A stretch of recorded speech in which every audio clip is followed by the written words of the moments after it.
Hello, and welcome to the North Coast Journal Preview, where we take a look at the stories being covered in the current edition of the North Coast Journal. I'm your host, Dave Ray, and I'm joined this week by Thad Greenson, news editor, and Jennifer Fumiko-Cahill, arts and features editor at the North Coast Journal. Welcome, guys. Hey, Dave. How you doing? Pretty good. I can't really complain in these extraordinary circumstances, somehow making things work. Hopefully you guys are too. Day at a time. Yeah, I hear you. I know that's how it goes for everybody these days. Well, Thad, why don't we just dive right in? What are you guys covering this week in the North Coast Journal? We have a stacked issue this week, so I hope folks pick it up. We got a great cover story by freelancer Carly Whipf about good people doing good things, Project Jumpstart, which is a bunch of local businesses kind of banding together to give a local veteran a hand up. We have a good story about the county's long overdue climate action plan, a good but kind of depressing story. And then we have a really sad story out of Fortuna about former police chief Bill Doberstein, who passed away over the weekend, just a couple years after his retirement. That's unfortunate. Yeah. So besides those articles that you've just teased for us, where folks can go online, check it out, or pick a hard copy up on a newsstand, what are we going to dive into today in earnest? Which story are we going to dive into? Yeah, today I wanted to follow up on something that we teased last week, talking about Sunshine Week and some of our efforts under the California California Public Records Act. And this week we shook loose a record that we've been kind of battling over for some months now, the arbitration ruling in the case of Humboldt County Sheriff Sergeant Jason Daniels, once known as former, but he has been reinstated. So just as a sort of for background, can you tell us this goes way back to 2014, but for some reason throughout this process has been stretched out, and you're just kind of getting some new information about it now. Can you want to tell us a little bit about how this unfolded and what incident we're really talking about? Yeah, so the very kind of Reader's Digest version is that Jason Daniels was a kind of acclaimed sheriff sergeant who made a bunch of headlines back in 2013 and 2014 after he was arrested and accused of sexually assaulting two different women while on duty. Quickly, within months of his arrest, the sheriff's office had announced that he had been fired, separated from employment is how they deemed it at the time. Jason Daniels went on to stand a criminal trial in 2016 and was acquitted by a jury who found that prosecutors just didn't meet the burden of proving their case beyond a reasonable doubt. And a couple of the jurors told the media afterwards that they found the women's testimony compelling, but ultimately didn't feel there was enough evidence to convict him.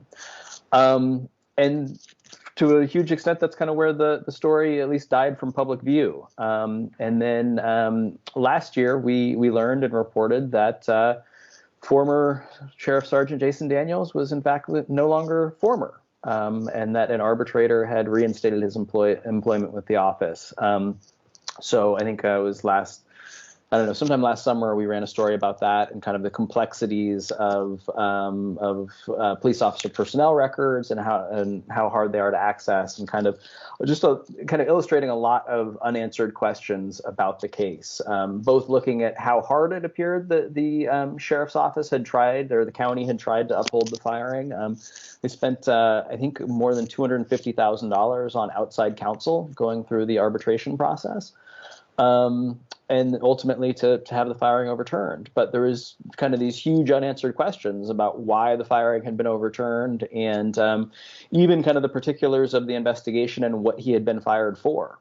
And so we worked first through the California Public Records Act to try to get a copy of the arbitrator's ruling in the case and the records associated with the arbitration process. And the county turned us down, but our attorney, Paul Nicholas Boylan, filed an action in Humboldt County Superior Court. And just a couple weeks ago, Judge Timothy Canning ruled that the record should be released. So before you tell us what you found when the record was released, can you just clarify for folks, this is somebody's, I guess considered a personnel record and an Hmm. arbitration hearing. There was some degree of protection, at least assumed by the county. Is that why they refused to disclose? Yeah, so there are a few records in the state of California that are held under higher protections than police officer personnel records. And so there's been a number of developments in state law in the last few years that have brought some transparency to police officer records, but they're in very limited cases. So if there is a sustained finding of an officer committing sexual assault or committing, excessive force or things like that on duty, those records have been the legislature has decided those need to be made public. In the case of Sergeant Daniels, because an arbitrator overturned some of the findings in the case, those records the county felt needed to be kept under seal. And actually, it's through kind of a maybe an oversight, possibly in the county merit system rules, which are the rules that govern county employees and how they can be disciplined, and kind of the disciplinary process for them. We found a provision that basically said that if a employee appeals a personnel decision and it goes to either an appeals panel or an arbitrator, that process will be public, and the records of that process will be public. And so even though there's these overriding protections on police officer records in the state of California, we basically argued in court that the county and Jason Daniels both had kind of voluntarily waived those by signing on to these merit system rules that the county has in place. And Judge Canning ultimately agreed with us and ordered the sheriff's office to produce the record. And that leads to the actual unfolding of the sunshine that was, the light on this case. What did you find? Yeah, so there's so much there, and I don't really want to get lost in kind of the detail of it, because Totally. I hope folks will pick up the story and really read it. I mean, it is a complex issue. But what really struck me, I mean, if we're talking kind of big picture takeaways, is there have been studies, and I've read a lot about how the arbitration process can be really a sticking point in efforts to hold officers accountable. And that more often than not, arbitrators reduce suspensions or disciplinary actions against officers, and really are kind of myopically focused on process and minutia, and kind of lose track of the public interest or larger issues at play. And I will just say that I was kind of repeatedly stunned reading this arbitrator's ruling that all of these notions seem to be so true. It just at every turn. And this is an arbitrator who has a pretty impressive resume from, in a vacuum anyway. I mean, she was appointed by President Clinton to be on a national labor board. She has a long track record of doing this kind of work. But it seemed like repeatedly she just gave kind of the officer the undue benefit of the doubt and worked to discredit the allegations against him. She used a just cause standard, which is a pretty tight standard for determining the appropriateness of discipline.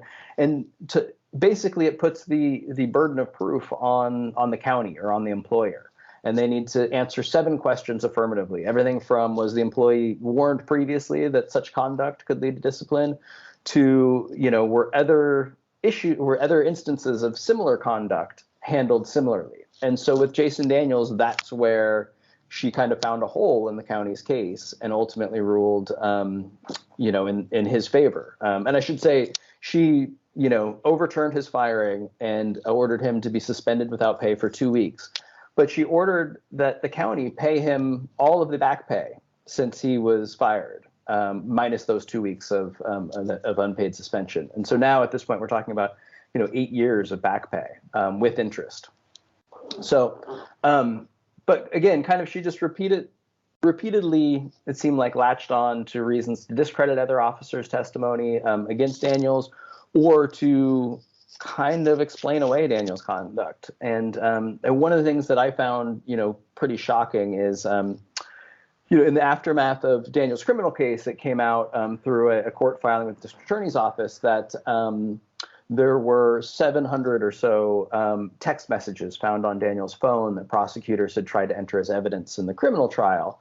And many of them were exchanged with colleagues and even subordinates. And the district attorney's office didn't include the text of those messages themselves, but included a list of words that they contained. And most of them I cannot say on air here. They are sexist and racist epithets, and just highly offensive terminology. And in the arbitrator's ruling, we don't get to see the entirety of those text messages, but she kind of goes to great lengths, it seems, to explain them away as dark humor or racially charged language, and really kind of skirts around the issue of just how offensive some of these terms are and how much somebody's use of one of them, especially among colleagues, or even worse, a supervisor among subordinates, how much their use of one of these terms should in of itself be disqualifying of a person being a police officer.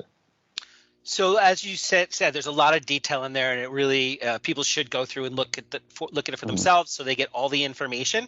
But can you just speak to, in our closing minutes on this topic, a little bit about the sort of the upholding standards of conduct that any police department or police chief or sheriff would hope that they had the power to implement and manage in their department, versus kind of like what it appears is the reality of accountability in this situation?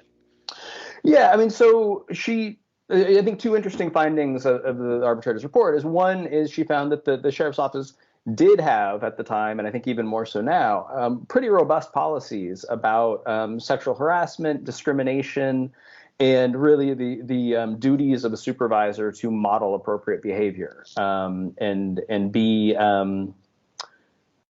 be kind of the public face of police officers in the county, and hold that public faith.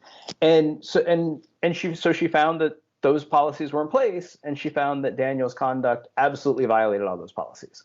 But what she also found is that what she, deemed that this kind of behavior was embedded within the culture of the organization. And so essentially, because other people were doing this kind of stuff and weren't held accountable to the same extent that Daniel's was, Daniel shouldn't be punished.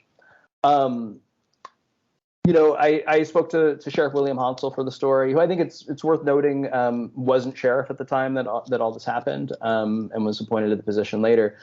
But he was very frustrated about the report, and one of the things he said is he has talked previously very publicly about in support of either a statewide commission that considers decertification of police officers. So kind of a way to hold problem officers who maybe can't even be fired accountable through a different lens. Or he's, even lobbied for kind of making police officers just at-will positions where they can be fired by the department head kind of at their whim. But he just spoke about how frustrating it was for him that here was an instance where not just was their conduct that was to him very much disqualifying for somebody to be a police officer, but here was conduct that was also on display very publicly, and kind of balancing the need for that public trust with this decision was hard. And one of the things that I thought was really telling that he said to me is that the average, or some law enforcement careers can span 30 years. And so if you're talking about somebody in a sergeant's position who's modeling this type of behavior, just kind of the way that this is my turn, not his, but the way that can poison a culture, and lead to just cancerous growth within a culture over decades. So. I mean, particularly interesting considering that was one of the arbitrator's points of why this was excusable, whatever that means, because the culture had that sort of already that embedded suspect behavior. Well, and I'm sorry, I'm just interrupting. I have to say that it was gutting for me to read this report and to see this arbitrator's choices, because it was like a laundry list of reasons for people who experience sexual harassment and sexual assault not to come forward. Or, if you are in some way vulnerable, like maybe you're a person with an addiction issue or some other issue, and the very vulnerability that makes you a target is a reason why you will not be believed. If you are, reporting someone who is poisoning the culture in that way, looking back and saying, oh, you sent this text one time, so you really don't have any ground to stand on. It's like saying you need to be a perfect victim in order to be heard. And it is really disheartening to hear someone say that the culture is so bad that we are going to apply the rule that 7-year-olds everywhere learn doesn't work, which is just because he's doing it doesn't mean you can do it. But applying that means it's like a blanket statement to say that this is rife everywhere, so there's nothing we can do about it. And, for women, marginalized people who are out there, to know that a police officer can be using this sexist language, dropping N-bombs, doing all this stuff, and, with impunity, I'm supposed to comply. I'm supposed to get in a car with this person. It's disheartening and it's frightening. It also, I 100%, Jen, and I think it also, just perpetuates the cycle of ridiculousness, right? Because, following the logic of the arbitrator's ruling, nobody in this culture can ever be held accountable because nobody can be the first one to be held accountable. In order for there to be, under her logic, in order for this type of discipline to be appropriate, somebody already needs to have faced this type of discipline. But based on that logic, there can never be a first one, if that makes sense. Very Kafka. Yeah. Yeah, so that's a lot like qualified immunity, which hopefully was something that we can speak to in future conversations. This was really fascinating, Thad. Thank you for the deep dive, and hopefully folks can check out more in the story. And then as we continue to follow it, as I guess the sheriff's department in the county figures out how to this person's currently in limbo. They're a sheriff on paper, but sort of not in the field, and it's not resolved fully. So to be continued. Yeah. Thanks, Dave. Right on. Thank you. Jen, how about you? What's going on the arts and features beat this week? Drama, David. Drama. Right on. By which I mean we have two really outstanding theater pieces this week. First, Pat Bitton, our longtime theater reviewer, is reflecting on Joan Schirle, who you may remember. Joan Schirle, who's one of the co-founders of the Del Arte International. And her resume is honestly too long for the time that we have. And she, before she passed on February 1st, she had incredible, she's, a local theater icon, and she's had tremendous impact on the community and the theater community, particularly Del Arte, but far beyond that. And so Pat kind of wrote a story about, her connection to Joan and how Joan, as she puts it, Schirle world, kind of pulled her in, and the kind of magic of being around somebody who believed so much in seemingly impossible projects and had seemingly boundless energy for them and could just turn daydreaming into a reality by sheer force of will. And it's really worth a read if you knew her. And even more so if you didn't, to really get a sense of, if you look around and see, why Humboldt Theater is one way or another, some of it goes back, I think, to Joan Schirle. So a local treasure with an international impact, definitely worth learning more about. And then on the other theater column that we have, Tigger Bouncer, Custodio, and I are, as they used to say in my old neighborhood, fighting, because Tigger hates Shakespeare. Okay. Done with Shakespeare, while as I kind of nice. So it's nerd on nerd violence over here in the front row column, but Tigger is exactly the person to send to review the Something Rotten production happening at Cal Poly Humboldt, which is, if you can imagine, when you think about Shakespeare's impact on theater and the way that he was popular in his time. He was no Van Gogh, right? So everybody was going to the Globe. Everybody was reading and watching Shakespeare, from rich to poor, and just his ubiquity. And you think to yourself, what would it have been like to be a small-time playwright just trying to get some attention? It would have sucked. Right. And so Something Rotten is about that, with Austin Maisler and Jeremy Stolp playing the part of two brothers who are trying to mount a play that will compete with William Shakespeare. That's great. And Jace Lacaille, who's, as Tigger puts it, titillatingly slimy as William Shakespeare, who's kind of emerges as this glam rock figure worshipped by all. And it's a very funny send-up, laughing at and with Shakespeare fans and nerds, as Tigger points out. And it's a really great production with some wonderful costumes by Ray Robeson, and director Michael Thomas just did a great job with it, according to Tigger. So it's kind of wonderful. Like I said, I'm still thrilling over the return of theater. NCRT announced that they're going to have some shows in their space. So it's lovely and wonderful. And I hope that people will start attending and continue masking and following the rules at these venues, because that's how we keep them open. That's how we keep them safe. Vaccination and masks.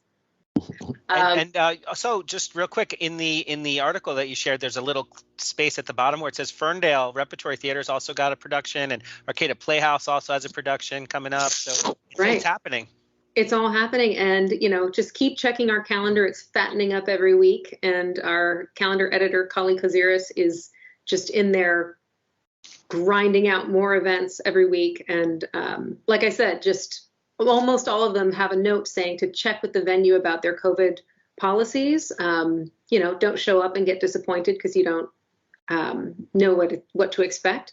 But if we follow rules and take care of ourselves and each other, then we could have this back. Right on. Well, I'll definitely check that out. I think that sounds like a really clever production that they've got going on at Cal Poly. And full disclosure, I've got a peer group that said we must go out and start participating, and we have to go to shows. So we're going to go see that show at Ferndale. That's kind of why I wanted to put the push out there, or get the word out. And La Mancha, I think that's something that people can relate to. Yeah, Dave Jervis reviewed that last week and really enjoyed it. Right on. What else you got going on? I know we only have a few minutes left. What else is going on there in the Arts and Features beat this week? Well, while my colleague Thad is investigating and, uncovering documents and getting the dirt on what's happening in local law enforcement and behind the scenes, I am once again writing in the voice of a house cat. Nice. So this week, the cat, who has previously demonstrated how not to apologize to someone, how not to start a dialogue, and expressed other forms of selfishness and bad behavior, the cat is now speaking out against cancel culture. Okay. Because from his downy pillow and endless supply of wet food, he feels oppressed by being scolded verbally for bad behavior. That's great. Bird killing, trigger warning, bird killing. And, just in case you're wondering, I had a conversation with my husband this morning about the cat thing and my cat voice and cat consciousness. And he was like, yeah, maybe it's a little too easy for you to slip into this. So while this seriously column is satire, I think it's worth noting that according to National Geographic, the house cat is the only animal in our daily lives that's not been domesticated ever. So it's not considered a domesticated animal because we need them more than they need us. Top of the food chain. It's pretty wild, right? Who'd have thunk it? And I like how you've woven the personality into the contemporary discussion about cancel culture, basically, but more of don't criticize me for being me. Like, this is more about you than me. I think it's a moment for self-reflection that we would all benefit from. Satire really does reveal some of our inner truths here. If the worst punishment you receive, looking at you, Humboldt County Sheriff's Department, is the bad opinion of others, your privilege is pretty strong. Yeah, true enough. It's not quite accountability, I guess, when to be condemned verbally only. Well, right on. Thank you both so much. This was really great this week. This, like Thad said in the beginning, this issue is jam-packed, so there's a lot for people to check out. I want to thank you guys both for joining us this week. This was really, really cool. Thanks for having us. Thank you, Dave. It's always a pleasure. North Coast Journal is available on newsstands now. Pick one up, stay informed. Also available 24/7 online, so you can go check some of these things out pretty much immediately. When you hear this, it's probably already up or will be very shortly thereafter. I want to thank Jen and Thad again. Until next time, everybody, stay safe, take care, and look forward to seeing you again next week.